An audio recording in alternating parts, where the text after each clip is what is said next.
Bienvenue dans Zéro à Héros en SEO. Ici, c'est du concret, du brut, du sans montage, du sans filet. Moi, c'est Dimitri Ajon, je suis le dirigeant de l'agence web Infoconception. Ça fait 16 ans que je travaille dans la com et j'ai plein d'exemples concrets à te partager. Ce format, c'est un format court de 5 à 10 minutes pour t'aider à comprendre le référencement naturel ou le SEO, à gratter des nouvelles positions sur Google sans y laisser des plumes. Alors, si tu aimes ce format, n'hésite pas à t'abonner, à mettre une note sur la plateforme de ton choix et à mettre un petit commentaire, ça ferait super plaisir. On est parti pour le sujet du jour. J'espère que tu es chaud. Alors aujourd'hui, on va parler de netlinking et de stratégie de niche. Si tu as écouté les épisodes précédents, il y a toute une mini-série sur les backlinks. Les backlinks, tu sais, c'est les liens que d'autres sites internet font vers le tien pour améliorer ta réputation et te faire remonter sur Google. Plus tu as de sites internet qui parlent de ton site, qui font un lien vers le tien, et plus tu as une bonne réputation aux yeux de Google, simplement. Donc notre objectif, c'est de trouver des backlinks, de trouver des sites internet qui peuvent potentiellement faire un lien vers nous. Et il y a plein de stratégies. Je t'en ai partagé au moins 7 dans l'épisode précédent. Et aujourd'hui, je vais t'en partager des nouvelles, mais qui sont un petit peu plus nichées. Donc, j'espère que tu es prêt, tu as de quoi noter, on y va. Premier truc que tu peux faire, qui est tout simple, c'est de racheter un nom de domaine. Pourquoi? Parce que si tu trouves un nom de domaine qui était sur ton secteur d'activité ou en lien un peu avec ce que tu fais et qui a expiré, je sais pas, la boîte à la coulée, un truc comme ça, tu peux racheter le nom de domaine et faire pointer ce nom de domaine vers ton nom de domaine à toi. Ça veut dire que tous les liens qui pointaient vers le nom de domaine que tu as racheté, maintenant pointent vers ton propre site internet et du coup tu récupères comme ça tous ces backlinks en les redirigeant vers le tien. C'est une super stratégie, mais ça marche à partir du moment où le site internet, le nom de domaine, ce qu'il y avait dessus, correspond bien à un truc qui est dans la même thématique que toi. Si toi tu vends des lampes de bureau et que le nom de domaine il faisait de l'abri de jardin, ça n'a rien à voir par exemple. Deuxième point, tu peux faire une mini étude de cas, des sondages. Pourquoi? Parce que c'est un truc qui va bien fonctionner en termes de crédibilité. Si tu fais un sondage, si tu fais une étude de cas, tu vas amener comme ça des preuves sur plein de sujets. Bah, par exemple, je sais pas, tu fais une étude de cas sur comment positionner un site en référencement naturel.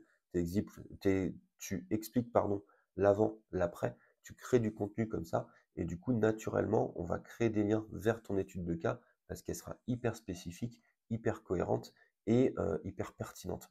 Donc, créer une étude de cas, c'est créer un contenu de qualité qui fait que les autres sites internet vont citer en référence. Par exemple, on vous dévoile comment créer un super site internet en 2025 et on s'appuie sur l'étude de cas qui a été menée par Dimitri Ajon, par exemple. Donc là, tu vas avoir un lien vers ton site internet. Autre chose que tu peux faire, c'est les interviews. Fais-toi interviewer, une interview papier, par exemple. Tu fais interviewer par quelqu'un, un journaliste sur n'importe quel domaine, peu importe ce que c'est.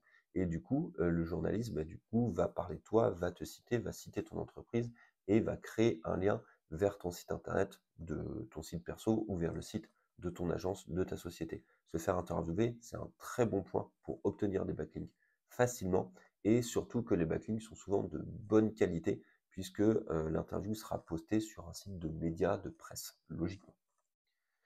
Tu peux te faire interviewer aussi dans un cadre de podcast. Là, je te parlais d'interview papier un peu classique, mais les podcasts fonctionnent très bien.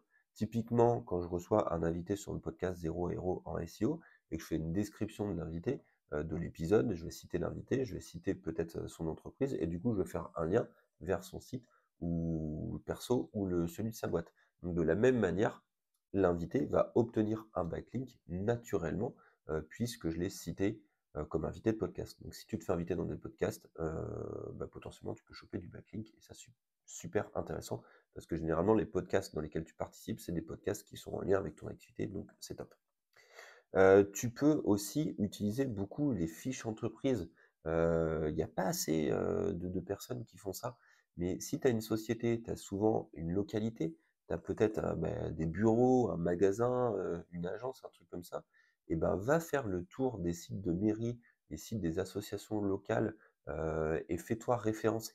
Ils ont toujours, par exemple, sur le site d'une mairie, ils vont avoir la liste des professionnels qui sont installés sur la commune et du coup, tu peux faire un lien vers ton site internet. Alors, ce qui est cool, c'est que souvent, c'est des sites assez institutionnels, des sites de collectivités, de mairies, du coup, qui sont reconnus aux yeux de Google. Donc, quand tu fais un lien vers ton site internet en plaçant des fiches comme ça un petit peu sur ces sites internet-là, donc je répète, d'associations de professionnels, de sites de mairie, enfin tout ce qu'il peut y avoir dans ton secteur où tu peux potentiellement avoir une fiche, il faut le faire, ça va renforcer ta réputation parce que tu vas obtenir des nouveaux backlinks et ça va même renforcer ton référencement local au niveau de ta fiche entreprise.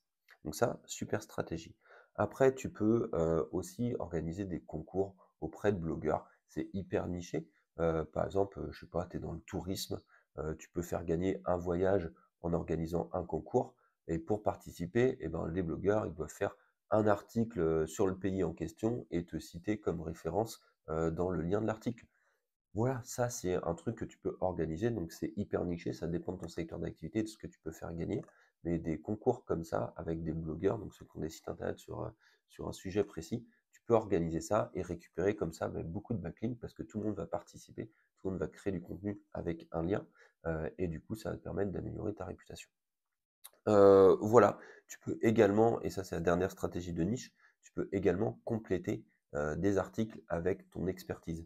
Par exemple, tu vois un article qui traite de ton sujet d'expertise, de ton sujet de prédilection sur Wikipédia. Donc moi, par exemple, ça pourrait être le référencement.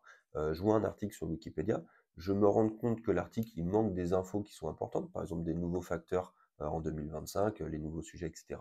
Et bien du coup, je peux apporter une modération à l'article, je peux demander à compléter cet article. Et du coup, je vais figurer comme les sources dans l'article et je vais obtenir un backlink de la part de Wikipédia. Donc là, je te parle de Wikipédia, mais tu peux passer sur plein de plateformes comme ça où tu vas compléter des articles, amener une expertise, ça améliorera la qualité de la page du site internet en question.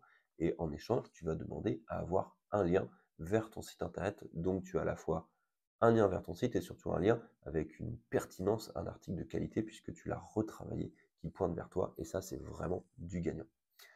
Voilà globalement ce que je pouvais te dire pour aujourd'hui. J'espère que tu as kiffé cet épisode. Si c'est le cas, n'hésite pas à t'abonner, à encore une fois mettre une note sur la plateforme de ton choix. Si tu as des questions, tu viens me contacter, il n'y a aucun problème, je réponds à tout le monde. Sur LinkedIn, sur Instagram, tu tapes Dimitri.jon. Et puis on se retrouve bientôt pour un prochain épisode. D'ici là, prends soin de toi. Merci pour ton écoute. Et j'allais te dire à ciao, mais avant, je voulais juste remercier quand même Serpentix. C'est mon sponsor du podcast. Serpentix, c'est un outil qui te permet de créer un plan de rédaction quand tu fais de la rédac web. Par exemple, tu veux te positionner sur un mot-clé, tu lui demandes, et bien du coup, de créer tout ton plan de rédaction, de comprendre l'intention de recherche, de mettre ta balise title, ta métadescription. Bref, il y a plein de choses dont on l'utilise tous les jours à l'agence. Et c'est Serpentix qui sponsorise ce podcast, donc qui nous donne des ronds, clairement, pour qu'on puisse travailler, avoir du temps pour produire ce contenu que j'espère t'apprécies. Allez, on se retrouve demain pour un prochain épisode. D'ici là, non pas demain, pardon, ce sera lundi. Mais bref, on s'en fiche, je sais pas quand tu regardes ces vidéos. Allez, c'était la conclusion la plus pourrie du monde. Mais je te dis à la prochaine, prends soin de toi ici. Ciao.